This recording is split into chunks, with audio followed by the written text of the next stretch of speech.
बोलो कृष्ण कन्हैया लाल की जय। श्री गिरिराज महाराज की जय। अखंड मंडलाकारं व्याप्तं येन चराचरं तत्पदं दर्शितं येन तस्मै श्री गुरुवे नमः। भक्ताविलासाचरितानुसारी दुग्धाधिचूरेण यशो विसारी कुमारिकानंदित घोष नारी मम प्रभु श्री गिरिराजधारी। बोलो गिरिराज महाराज की जय। हम आप सब नित्य श्रीमद् भगवद गीता का सत्संग श्रवण कर रहे हैं, जिसमें अभी तक हमने तृतीय अध्याय के 30वें श्लोक तक का श्रवण किया। आगे चलते हैं। पूर्व श्लोक में अपना मत मतलब सिद्धांत बताकर भगवान आगे के 2 श्लोकों में अपने मत की, अपने सिद्धांत की पुष्टि करते हैं। ये मे मतमिदं नित्या मनोतिष्ठन्ति मानवा श्रद्धावन्तो अनसूयन्तो मुच्यन्ते अपि कर्म भी। ये मे मतिमिदं श्रद्धावंतो अनसूयंतो। किसी भी वर्ण, आश्रम, धर्म, संप्रदाय आदि का कोई भी मनुष्य यदि कर्म बंधन से मुक्त होना चाहता है तो उसे इस सिद्धांत को मानकर उसका अनुसरण करना चाहिए। भगवान कहते हैं शरीर, इंद्रियां, मन, बुद्धि, पदार्थ, कर्म आदि कुछ भी अपना नहीं है। इस वास्तविकता को जान लेने वाले सभी मनुष्य कर्म बंधन से छूट जाते हैं। भगवान और उनके मत में प्रत्यक्ष की तरह निस्संदेह दृढ़ विश्वास और पूज्य भाव से युक्त मनुष्य को श्रद्धावंत कहा गया है। हमारा शरीर आदि जड़ पदार्थों को अपने और अपने लिए ना मानने से मनुष्य मुक्त हो जाता है। इस वास्तविकता पर श्रद्धा होने से जड़ता के माने हुए संबंधों का त्याग करना सुगम हो जाता है, आसान हो जाता है।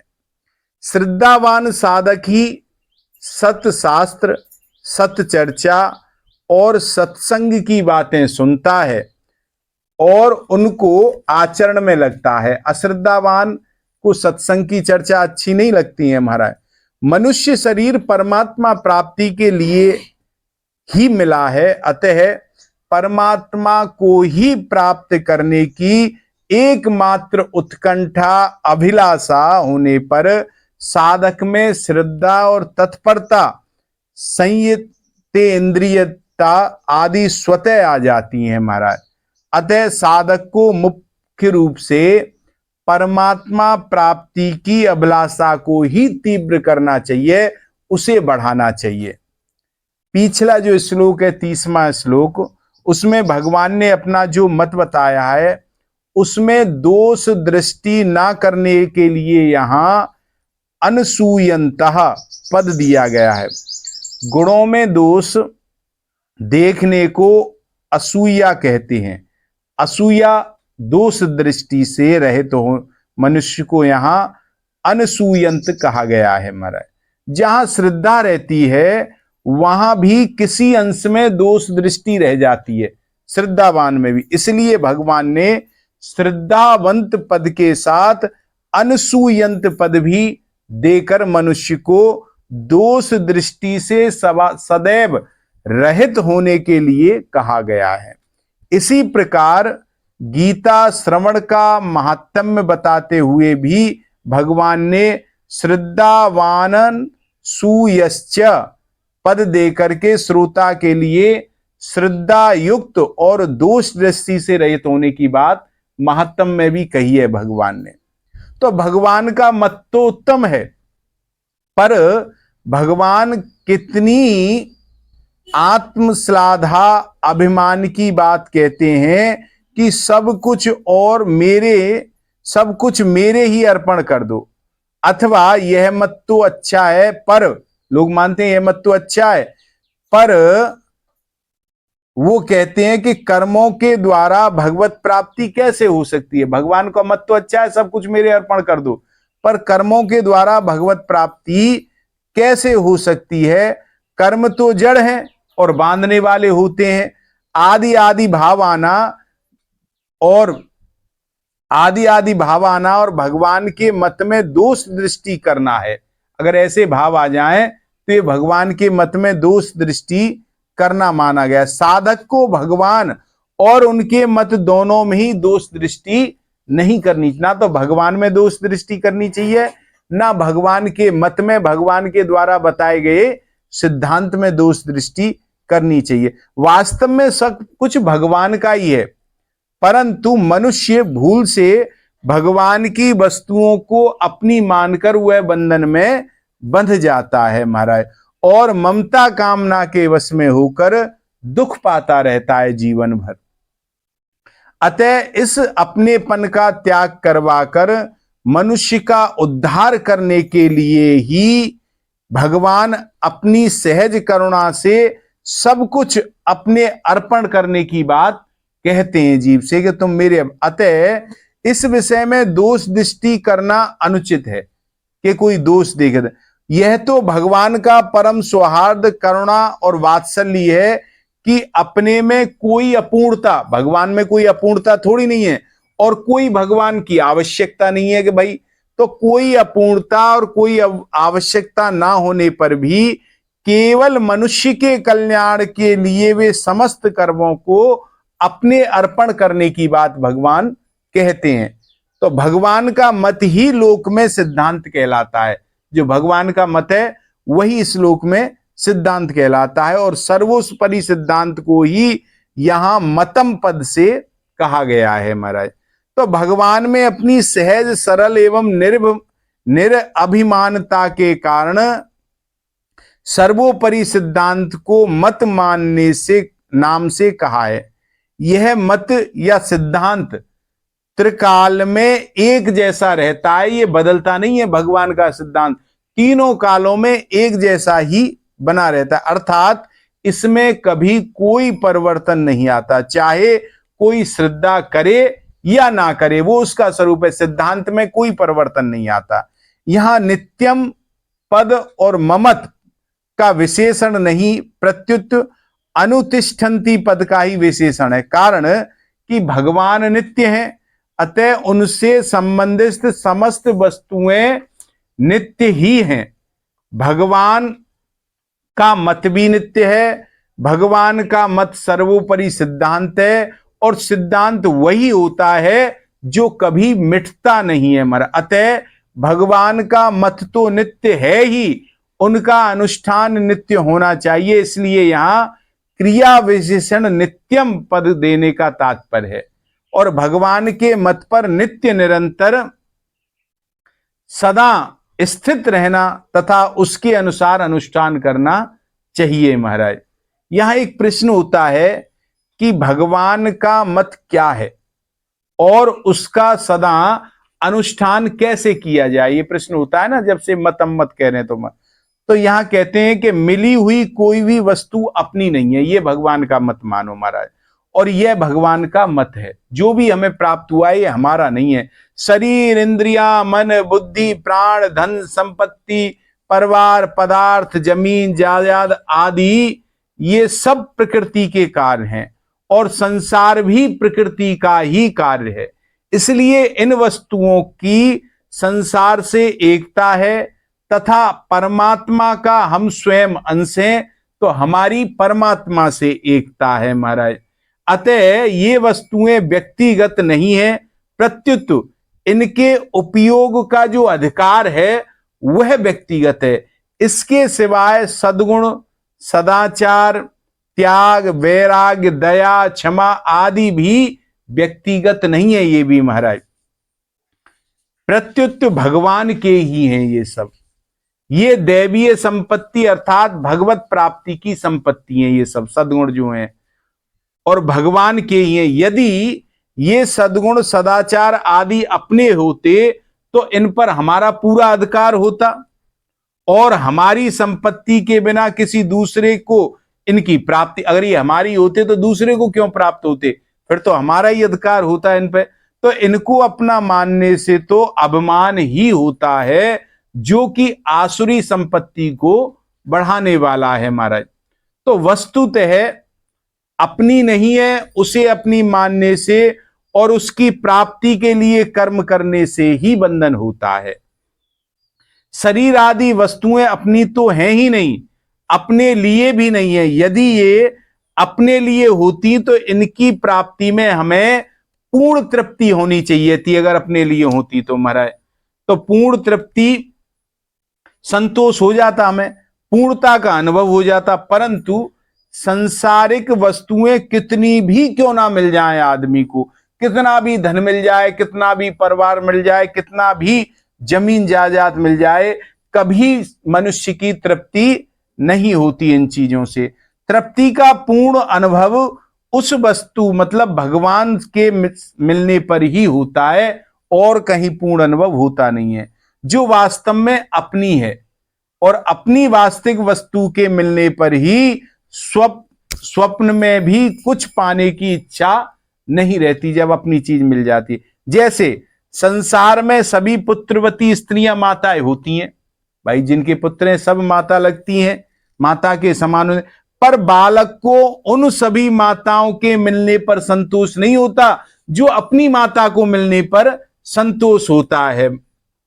इसी तरह जब तक और पाने की इच्छा रहती है, तब तक यही समझना चाहिए कि हमें अभी तक अपनी वस्तु की प्राप्ति नहीं हुई है, नहीं मिली है। और मिली हुई वस्तुओं को भूल से भले ही अपनी ही मान लें, हम है नहीं वे हमारी, चाहे हम अपनी मान लें, पर वास्तव में वे अपनी नहीं है, इसीलिए उनसे अपनी तृप्ति भी नहीं होती है। मिली हुई कोई भी वस्तु अपनी और अपने लिए नहीं है, ये भगवान का सिद्धांत है। शरीर आदि प्राप्त वस्तुओं को ना तो हम अपने साथ लाए हैं और ना अपने साथ इन्हें हम ले जा सकते हैं, तथा वर्तमान में भी ये हमारे से प्रतिक्षण वियुक्त हो रही हैं, अलग होती जाती हैं धीरे धीरे महाराज।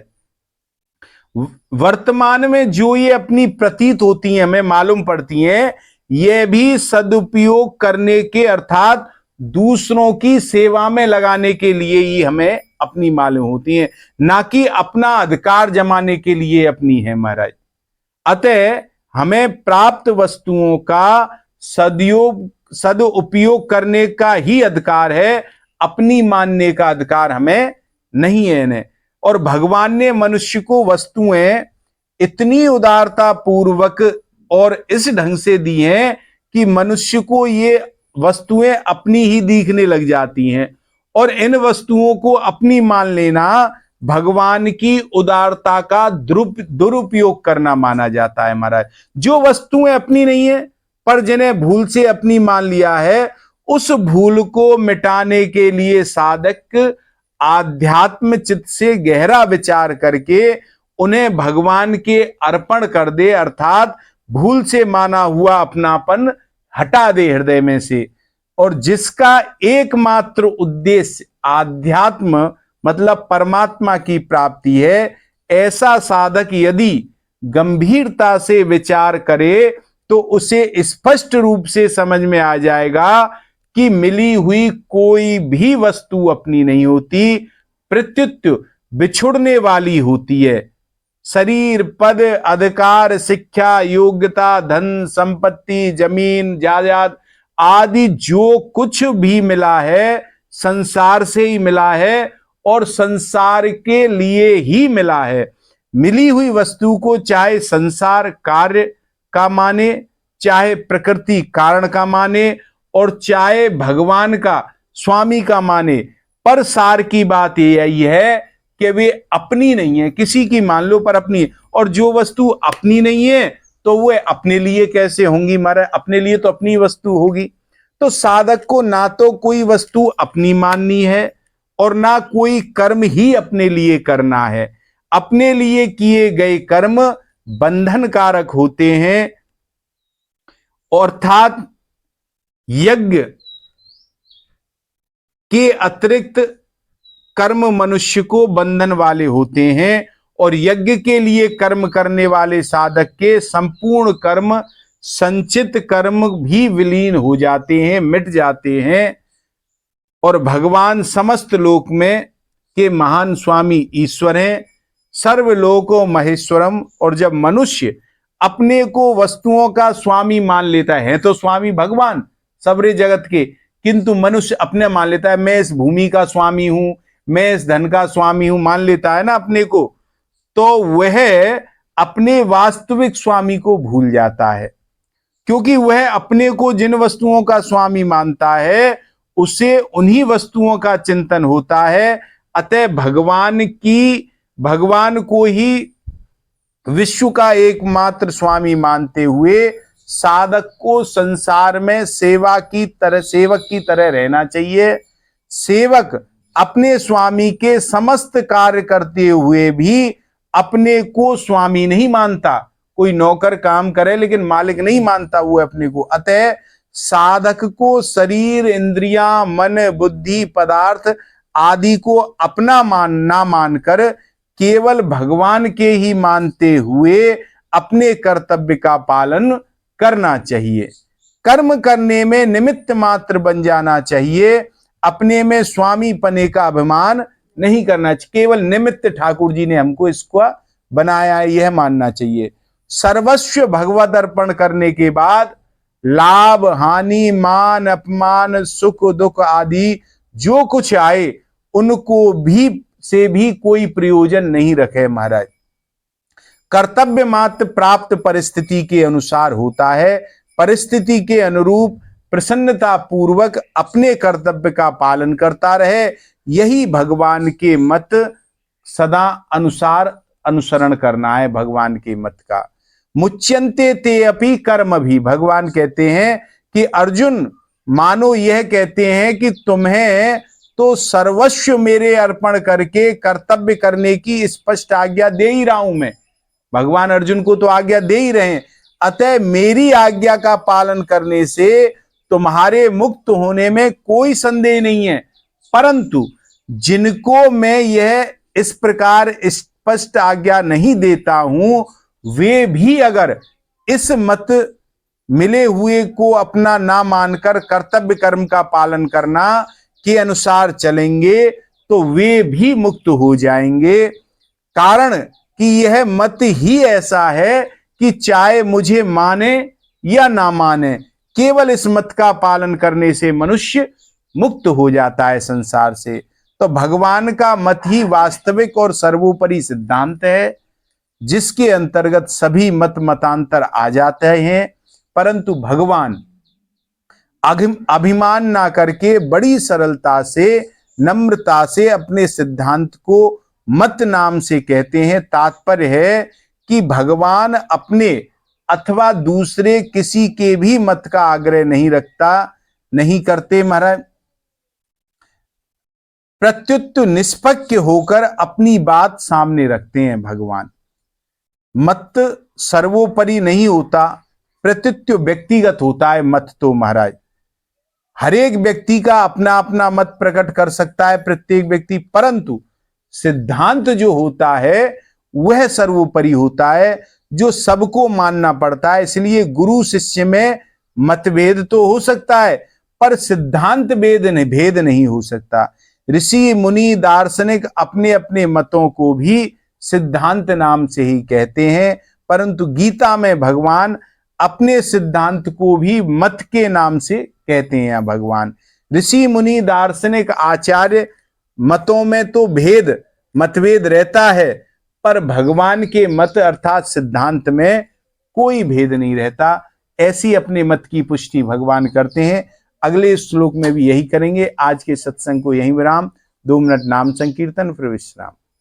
राधे राधे गोविंद गोविंद राधे, राधे राधे गोविंद गोविंद राधे, राधे राधे गोविंद गोविंद राधे, राधे राधे गोविंद गोविंद राधे राधे राधे गोविंद गोविंद राधे राधे राधे गोविंद गोविंद राधे।